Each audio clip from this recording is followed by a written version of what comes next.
கர்த்தருடைய பரிசுத்த நாமத்துக்கு மகிமை உண்டாகட்டும். பிரியமானவர்களே, இந்த நாளிலும் கூட பரிசுத்த வேதாகமத்திலிருந்து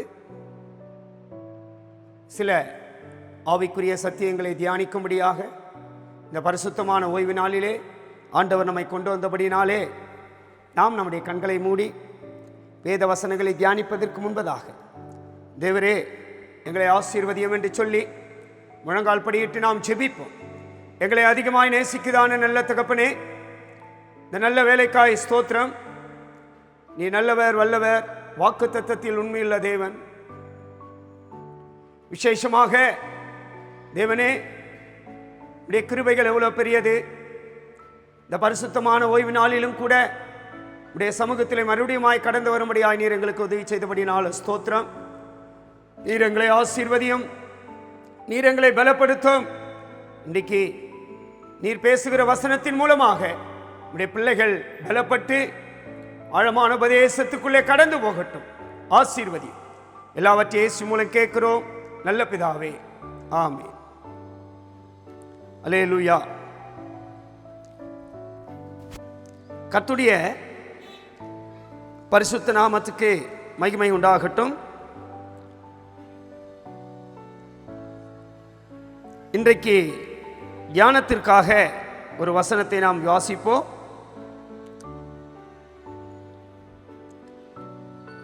லூக்கா எழுதின சுவிசேஷம் 13ஆம் அதிகாரம் 11ஆம் வசனத்திலிருந்து 13ஆம் வசனம் வரைக்கும். அப்பொழுது 18 வருஷமாய் பலவீனப்படுத்தும் ஆவியை கொண்ட ஒரு ஸ்திரீ அங்கே இருந்தால், அவள் எவ்வளவும் நிமிரக்கூடாதபடிக்கு கூனியா இருந்தால், இயேசு அவளை கண்டு தம்மிடத்திலே அழைத்து, ஸ்திரியே, உன் பலவீனத்தினின்று விடுதலையாக்கப்பட்டாய் என்று சொல்லி அவள் மேல் தமது கைகளை வைத்தார். உடனே அவள் நிமிர்ந்து தேவனை மகிமைப்படுத்தினார். அல்லேலூயா. பிரியமானவர்களே, இங்கே 18 வருஷமாய் பலவீனப்படுத்தும் ஆவியை கொண்ட ஒரு ஸ்திரீ என்றுதான் வாசிக்கிறோம். முதலாவது, ஒரு ஸ்திரீ என்றால் யார்? அதனுடைய ஆவிக்குரிய அர்த்தம் நாம் அனைவருக்கும் தெரிந்ததுதான்.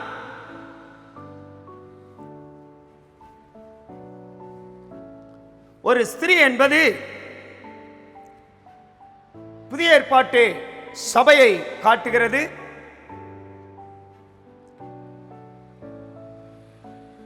தேவனுடைய பிள்ளைகளே, இந்த ஒரு ஸ்திரியை தான்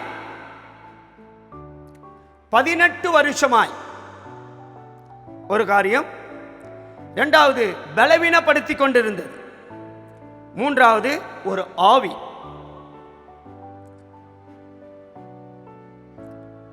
பிரியமானவர்களே, இந்த ஒரு ஸ்திரீ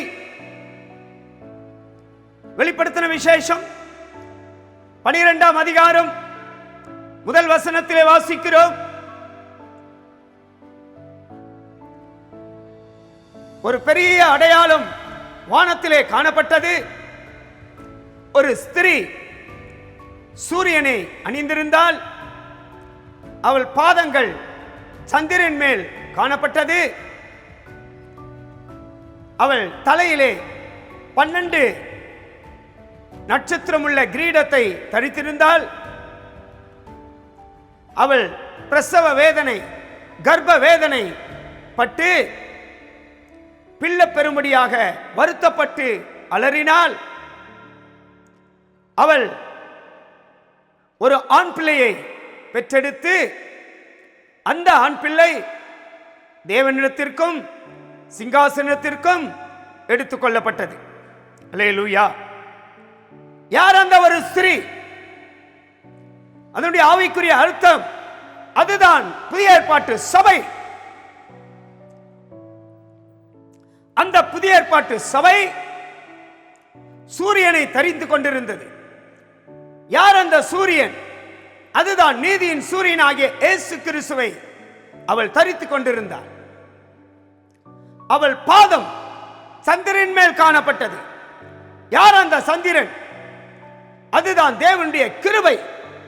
ஒரு புதிய ஏற்பாட்டு சபை, ஒரு மனவாட்டி சபை, ஒரு பூரணமாக்கப்பட்ட சபை தேவனுடைய கிருபையில தான் நிற்க வேண்டும். பிரியமானவர்களே, மூன்றாவது, அவள் 12 நட்சத்திரங்கள் உள்ள கிரீடங்களை தரித்துக் கொண்டிருந்தார். அப்போஸ்தல உபதேசத்தை தான் அது வெளிப்படுத்துகிறது. அப்போஸ்தல ஊழியத்தை தான் வெளிப்படுத்துகிறது. 12 என்கிற எண்ணிக்கை அப்போஸ்தல உபதேசம். தேவனுடைய பிள்ளைகளே, 12 நட்சத்திரங்கள் உள்ள கிரீடங்களை அவள் தரித்திருந்தாள் என்று சொன்னால், புதிய ஏற்பாட்டு சபை மனவாட்டி சபையாய், பூரணமாக்கப்பட்ட சபையாய், எடுத்துக்கொள்ளப்படுகிற சபையாய் அது மாற்றப்பட வேண்டுமானால் இந்த அப்போஸ்தல உபதேசத்துக்கு அது கீழ்ப்படிய வேண்டும்.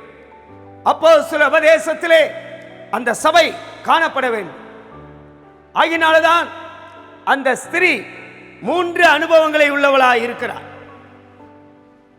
ஒன்று, சூரியனை தரித்துக் கொண்டிருக்கிறாள். அவர்தான் இயேசு கிறிஸ்து.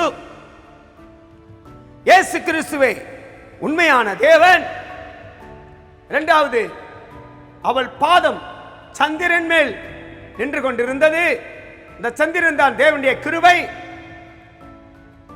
மூன்றாவது, 12 நட்சத்திரங்கள் உள்ள கிரீடங்களை அவள் தரித்துக் கொண்டிருந்தாள்.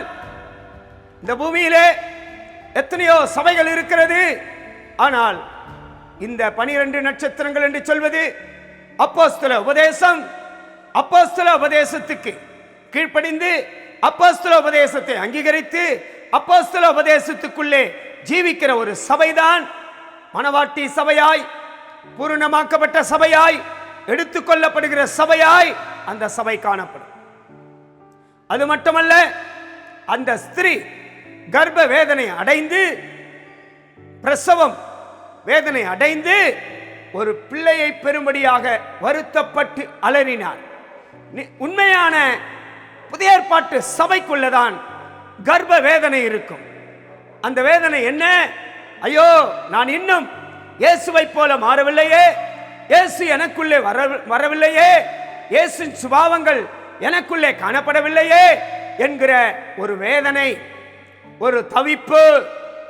தேவனுடைய பிள்ளையே, இந்த நாளிலும் கூட இந்த உபதேசத்தின்படி நீங்கள் உண்மையான புதிய ஏற்பாட்டு சபையாயிருந்தால், இப்படிப்பட்ட உபதேசங்களுக்கு விரோதமாக இந்த லூக்கா எழுதின சுவிசேஷத்திலே, இந்த 13ஆம் அதிகாரத்திலே 11ஆம் வசனத்திலே 18 வருஷமாய் பலவீனப்படுத்தும் ஒரு ஆவியை கொண்ட ஒரு ஸ்திரீ இன்னைக்கு எத்தனையோ சபைகளிலே இந்த ஆவி கிரியை செய்து கொண்டிருக்கிறது. 18 வருஷம் என்பது, இந்த 18 எண்ணிக்கை என்பது அந்த கிறிஸ்துவினுடைய எண்ணிக்கை என்று சொல்லலாம். 18ஐ 3ஆக பிரித்தார். 3 6 18, 6 6 12, இன்னொன்று 6 18.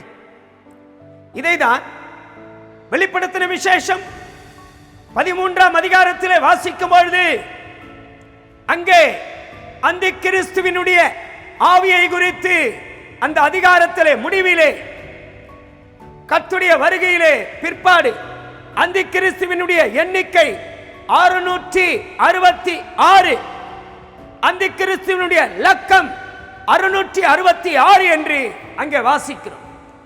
இந்த 666 லக்கமாகிய இந்த சிப்பு, இந்த சிப்பினுடைய எண்ணிக்கை நம்முடைய நெற்றியிலேயோ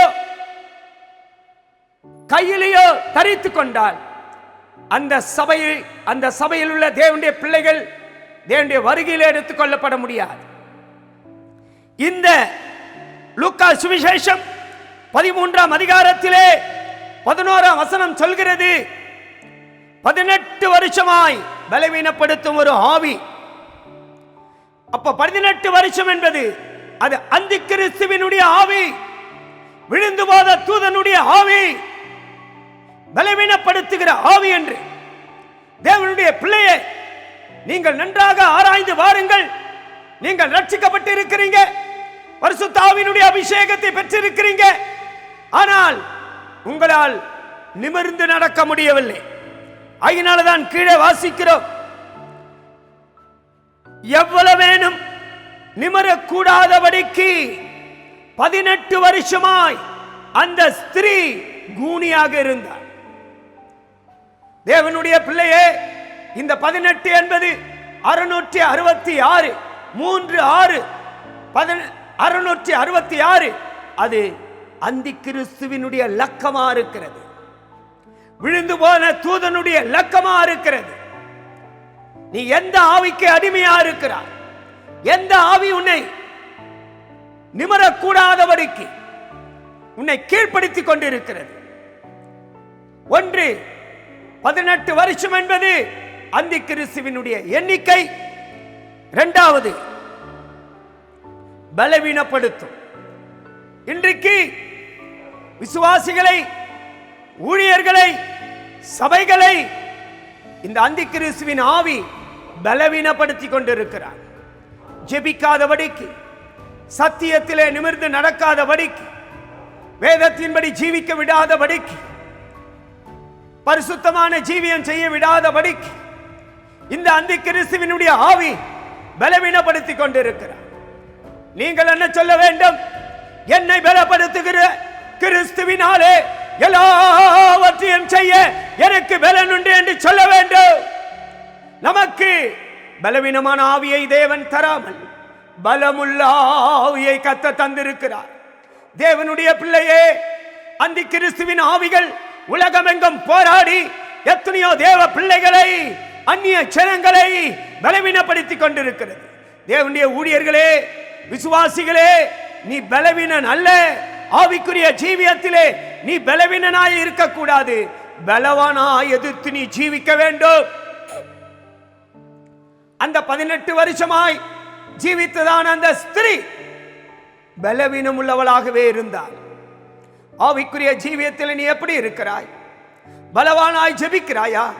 பலவானாய் வேதத்தை வாசிக்கிறாயா? பலமுள்ள மனுஷனாய் ஆலயத்துக்கு வருகிறாயா? பலமுள்ள மனுஷனாய் கிறிஸ்துவ ஜீவியத்தை நீ செய்து கொண்டிருக்கிறாயா? உன்னை பலவீனப்படுத்துகிறது யார்? தேவனுடைய ஆவி அல்ல, பரிசுத்த ஆவி அல்ல, அந்தி கிறிஸ்துவினுடைய ஆவி. நீ கர்த்தருடைய வருகையில போகக்கூடாது, நீ பூர்ணமாக்கப்படக்கூடாது, நீ எடுத்துக்கொள்ளப்படக்கூடாது என்று அந்த ஆவி உன்னை பலவீனப்படுத்திக் கொண்டிருக்கிறது. 18 வருஷம் அது அந்தி கிறிஸ்துவினுடைய எண்ணிக்கை. அடுத்து பலவீனம் என்பது பலவீனப்படுத்திக் கொண்டிருக்கிறது. தேவனுடைய பிள்ளைகளே, எத்தனையோ தேவ ஜனங்கள் இன்றைக்கு ஆவிக்குரிய ஜீவியத்திலே முன்னேறாதபடிக்கு அவர்கள் பலவீனப்படுத்திக் கொண்டிருக்கிறது. நாம் பலமுள்ள ஆவியை தான் கர்த்தர் நமக்கு தந்திருக்கிறார். மூன்றாவது, ஆவி. இன்றைக்கு அசுத்த ஆவிகள் எத்தனையோ சபைகளை நடத்தி கொண்டிருக்கிறது. பின்மாற்றத்தின் ஆவிகள் சபைகளை, ஊழியர்களை, விசுவாசிகளை நடத்தி கொண்டிருக்கிறது. எத்தனையோ அசுத்த ஆவிகள் தீர்க்க தரிசனங்களை சொல்லிக் கொண்டிருக்கிறது. எத்தனையோ அசுத்த ஆவிகள் இன்றைக்கு சுகமாக்கி கொண்டிருக்கிறது விசுவாசிகளை, ஊழியக்காரர்களை. அது பரிசுத்த ஆவியினாலே உண்டான சுகம் அல்ல, பரிசுத்த ஆவியினாலே உண்டான சௌக்கியம் அல்ல. விழுந்து போனதான தூதனுடைய ஆவி, சியோனிலிருந்து தள்ளப்பட்ட தூதனுடைய ஆவி, அந்தி கிறிஸ்துவின் ஆவி இன்றைக்கு எத்தனையோ விசுவாசிகளை சுகமாக்கி கொண்டிருக்கிறது. அந்த ஆவியினால் நீ சுகமாக்கப்பட்டால் நீ எடுத்துக்கொள்ளப்படுகிற சபையாய் மாற முடியாது. பரிசுத்த ஆவியானவர் தான் உன்னை சுகப்படுத்த வேண்டும். தேவனுடைய ஆவிதான் உன்னை சுகப்படுத்த வேண்டும். விசுவாசிகளே, ஊழியர்களே, ஆராய்ந்து பாருங்கள். நீங்கள் சுகம் பெற்றீர்கள் என்று சந்தோஷப்படாதீங்க. உங்களை சுகப்படுத்தினது பரிசுத்த ஆவியா இல்ல விழுந்து போன தூதனுடைய ஆவியா, அந்தி கிறிஸ்துவினுடைய ஆவியா? 18 வருஷமாய் 18 3 6 பிரிக்கலாம். 3 6 சேர்ந்ததுதான் 18. இதை தான் வெளிப்படுத்தின விசேஷ 13ஆம் அதிகாரத்திலே லாஸ்டிலே அந்தி கிறிஸ்துவினுடைய லக்கம் 666. இதுதான் அந்தி கிறிஸ்துவினுடைய லக்கம் என்று சொல்லப்பட்டிருக்கிறது. அந்த ஆவியின் லக்கத்தை உன் நெற்றியிலேயோ உன் கையிலேயோ நீ தரித்து கொண்டால் நீ கர்த்தருடைய வருகையில போக முடியாது. அந்தி கிறிஸ்துவின் ஆவி என்பது விழுந்து போன தூதனுடைய ஆவி, பெருமைப்பட்டவனுடைய ஆவி, சிங்காசனத்துக்கு மேலாக நான் போவேன் என்று சொன்னவனுடைய ஆவி.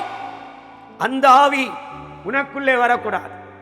இரண்டாவது, அந்த ஆவி நீ முன்னே போகாதபடிக்கு, சியோனாய் மாறாதபடிக்கு, புதிய எருசலேமாய் மாறாதபடிக்கு, மனவாட்டியாய் மாறாதபடிக்கு, சத்தியத்தின்படி ஜீவிக்க விடாதபடிக்கு, பிரமாணத்தின்படி ஜீவிக்க விடாதபடிக்கு உன்னை அவன் பலவீனப்படுத்தி கொண்டே இருக்கிறார்.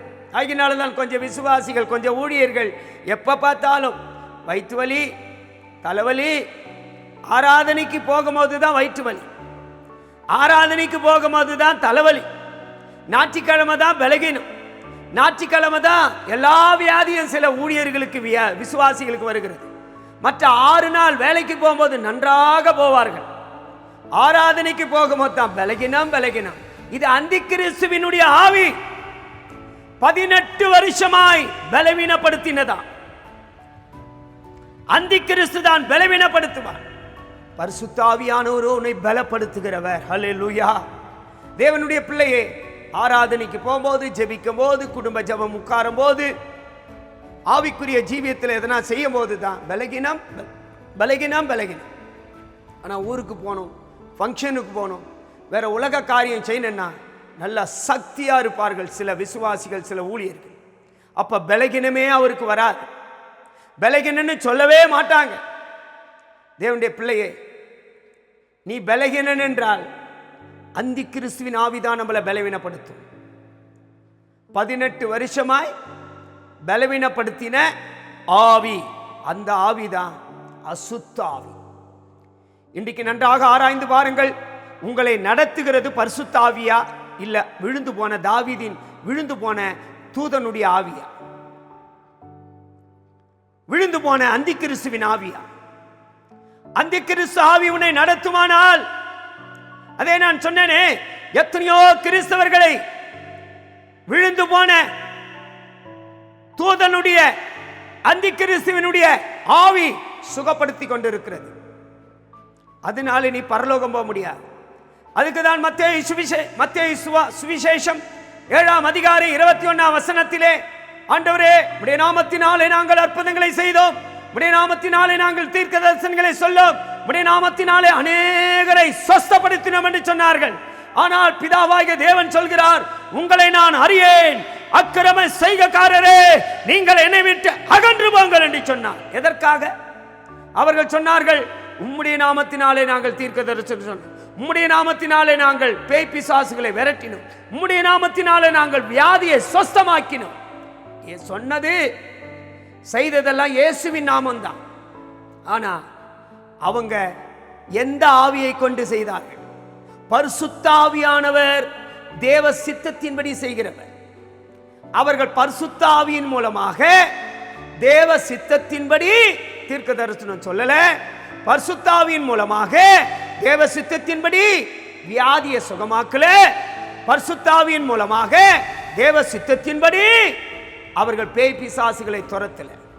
அவர்கள் தங்கள் சுய இச்சையின்படி விழுந்து போன தூதனுடைய அந்தி கிறிஸ்துவினுடைய ஆவியின் மூலமாக அவர்கள் தீர்க்க தரிசனங்களை சொன்னார்கள், அவர்கள் வியாதிகளை சுகமாக்கினார்கள், அவர்கள் பேய் பிசாசுகளை துரத்தினார்கள். ஆகினால்தான் ஆண்டவர் சொல்கிறார், பரலோகத்தில் இருக்கிற என் பிதாவின் சித்தத்தின்படி செய்கிறவனே பரலோகத்தில் பிரவேசிப்பான். நீ சொன்னது தீர்க்க தரிசனம் தான், நீ சுகமாக்குனது வியாதி தான், நீ துரத்தினது பேய் பிசாசு தான், சுகமானது தான். ஆனா யாருடைய ஆவி? பரிசுத்தாவியா? தேவ சித்தத்தின்படியா? இல்ல அந்தி கிறிஸ்துவின் ஆவியா? உன் சுய சித்தத்தின்படியா? அதுதான் அங்கே அர்த்தம். இன்னைக்கு எத்தனையோ கிறிஸ்தவர்கள் ஏமாந்து கொண்டிருக்கிறார்கள், ஏமாற்றுகிறார்கள், ஏமாந்து போய் கொண்டிருக்கிறார்கள். சபையே, விசுவாசிகளே, ஊழியர்களே, ஏமாந்து போக வேண்டாம். அசுத்தாவிக்கும் பரிசுத்தாவிக்கும் வித்தியாசம் உண்டு. அசுத்தாவியது பரிசுத்தாவியது என்று நிதானித்து அறியுங்கள். 18 வருஷமாய் அது அந்தி கிறிஸ்துவினுடைய எண்ணிக்கை 36 666 லக்கம் பலவீனப்படுத்துகிறது. நீ தேவ சித்தம் செய்யாதபடிக்கு விழுந்து போன தூதனுடைய ஆவி உன்னை பலவீனப்படுத்தும். மூன்றாவது ஆவி, அது பரிசுத்தாவியா தேவனுடைய ஆவியா? அது அசுத்தாவியா? ஆராய்ந்து பார். நீ எத்தனையோ தேவ ஜனங்கள் ஏமாந்து போய் கொண்டிருக்கிறார்கள். அந்த ஒரு ஸ்திரீ என்பது புதிய ஏற்பாட்டு சபை. புதிய ஏற்பாட்டு சபைக்குள்ளதான் இந்த அந்தி கிறிஸ்துவினுடைய ஆவி, பலவீனப்படுத்துகிற ஆவி, அசுத்த ஆவி, விழுந்து போன தூதனுடைய ஆவி கிரியை செய்து கொண்டிருக்கிறது. சபையே தூங்காதே, சபையே நிர்விசாரமா இருக்காதே, சபையே உன் மனக்கண்கள் குருடாக்கப்பட்டதா இருக்கக்கூடாது. பிரகாசமுள்ள மனக்கண்களை எல்லா சபைகளுக்கும் கர்த்தர் தருவாராக. அசுத்த ஆவியை குறித்து, தேவனுடைய ஆவியை குறித்து நீ அறிந்து கொள்ளக்கூடிய மனக்கண்களை கர்த்தர் உனக்கு தருவாராக. அப்படிப்பட்ட சபைகளை தம்மிடத்தில் இயேசு வர வைத்து, அந்த சிறியை இயேசு தம்மிடத்தில் வர வைத்து, ஆகினால்தான் கீழே இன்னும் படிக்கிறோம். 4வது, எவ்வளவேனும் நிமிரக்கூடாதபடி கூனியா இருந்தார். நிமிரக்கூடாதபடி என்றால் விழுந்து போன ஆமோஸ் புஸ்தகத்திலே 9ஆம் அதிகாரத்திலே 12ஆம் வசனத்திலே படிக்கிறோம். விழுந்து போன தாவீதின் கூடாரத்தை மறுபடியும் எடுப்பித்து நிறுத்துவே. எவ்வளவேனும் நிமிரக்கூடாதபடிக்கு அவள் கூனியா இருக்கிறார். எவ்வளவேனும் எழுந்து சீயோனாய் புதிய எருசலேமாய் கட்டாதபடிக்கு அந்த அசுத்த ஆவி, விழுந்து போன தூதனுடைய ஆவி நம்மை கீழே பார்க்க வைக்கிறது, பூமிக்குரிய காரியத்திலே போகிறது. நீங்கள் கிறிஸ்துவுடன் எழுந்ததுண்டானா மேலானவைகளை நாடுங்கள், தேடுங்கள் என்று சொல்கிறார். நீங்கள் எழுந்து கட்ட வேண்டிய சபை, நிமிர்ந்து நடக்க வேண்டிய சபை. அதற்கு தான் ஏசாயா 52ஆம் அதிகாரம் 1ஆம் வசனம் சொல்கிறது, எழும்பு எழும்பு சீயோனே, உன் வல்லமையை தரித்துக்கொள், பரிசுத்த நகரமாகிய எருசலேமே, உன் பரிசுத்த அலங்காரமான வஸ்திரத்தை தரித்துக்கொள். இனி துஷ்டனோ விருத்த சேதனம் இல்லாதவனோ உன்னிடத்தில் வரக்கூடாது. அந்த துஷ்டன் யார்? அந்த விருத்த சேதனம் இல்லாதவன் யார்? அவன்தான் விழுந்து போன தூதனுடைய அந்தி கிறிஸ்துவினுடைய ஆவி. அந்த ஆவி உனக்குள் வரக்கூடாது. எவ்வளவே நிமிரக்கூடாதபடி கூனியா இருக்கிறார். சபைகளே, விசுவாசிகளே, ஊழியர்களே, நீ ஆவிக்குரிய ஜீவியத்தில் நிமிர்ந்து ஆண்டுடைய வருகையை பார்க்க விடாதபடிக்கு நீ கூனியாகவே இருக்கிறாயே. எழுந்து நிமிர்ந்து உன் தலையை உயர்த்துங்கள். சபைகளே, உங்க தலைகளை உயர்த்துங்கள். விசுவாசிகளே, உங்க தலைகளை உயர்த்துங்கள். ஊழியர்களே, உங்க தலைகளை உயர்த்துங்கள். ஆண்டுடைய வருகை சமீபமா இருக்கிறது. மத்திய ஆகாயத்திலே இயேசு கிறிஸ்து மணவாளனாய் வெளிப்பட போகிறார். நாம் மணவாட்டியாய் எழுந்து நிமிர்ந்து நிற்க வேண்டும். ஆகினால்தான் அந்த 18 வருஷமாய் பலவீனப்படுத்தப்பட்ட அந்த ஆவியை கொண்ட அந்த ஸ்திரியை ஆண்டவர் தம்மிடத்தில் அழைத்து அவள் மேலே கையை வைத்து அவளுக்கு ஜெபித்த போது அவள் தேவ நாமத்தை மகிமைப்படுத்தினார். எத்தனையோ சபைகளிலே இந்த அசுத்த ஆவிகள் போராடி கொண்டிருக்கிறது. நாமும் கூட முழங்கால் படியிடுவோம். முழங்கால் படியிட்டு நாம் ஜெபிப்போம். எந்தெந்த சபைகளிலே, எந்தெந்த ஊழியர்களிலே, எந்தெந்த விசுவாசிகள் மத்தியிலே அந்தி கிறிஸ்துவினுடைய ஆவி, அந்தி கிறிஸ்துவினுடைய உபதேசம், அந்தி கிறிஸ்துவினுடைய போதகம் கிரியை செய்து கொண்டிருக்கிறதோ, தேவனுடைய சித்தம் இல்லாமல் தன் சுய இச்சையின்படி எவரவர்கள் ஜீவித்துக் கொண்டிருக்கிறார்களோ, இந்த ஆவிகள் எல்லாம் கைகளை வைத்து ஜெபம் பண்ணுங்கள். உங்கள் வலது கரங்களை மேலே உயர்த்தி ஜெபம் பண்ணுங்கள். அசுத்த ஆவி எல்லா சபைகளை விட்டு வெளியே போவதா தேவ நாமத்தை மகிமைப்படுத்தும்படியாக அந்த ஸ்திரீ தேவனுடைய நாமத்தை மகிமைப்படுத்தினார். யார் அந்த ஒரு ஸ்திரீ? அவள் தான் புதிய ஏற்பாட்டு சபை. நம்முடைய சபைக்குள்ளோ குடும்பத்துக்குள்ளோ அந்த அசுத்தாவி வராதபடி ஆண்டவரே எல்லாரையும் உடைய நாமத்தை மகிமைப்படுத்துகிற ஜனங்களாய் மாற்றும், சீயோனாய் மாற்றும், புதிய எருசலேமாய் மாற்றும். உடைய வருகைக்காக நாங்கள் மனவாட்டியாய் மத்திய ஆகாயத்தில் எடுத்துக்கொள்ளப்படுகிற சபையாய் தேவனுடைய ஆவியை பெற்ற சபையாய், ஆமோஸின் புஸ்தகத்திலே சொல்லப்பட்டபடி விழுந்து போன தாவீதின் கூடாரத்தை மறுபடியும் நான் எடுப்பித்து நிறுத்துவேன் என்று சொன்ன வாக்குத்தத்தம் எல்லா சபைகளிலும் நிறைவேறப்பட்டு மணவாட்டி சபையாய் கட்டப்பட்டு சீயோனாய் புதிய எருசலேமாய் எடுத்துக்கொள்ளப்படுகிறாய் சபையாய் கட்டப்பட வேண்டும் என்று இயேசுவின் நாமத்தினாலே வேண்டிக் கொள்கிறோம் நல்ல பிதாவே, ஆமென்.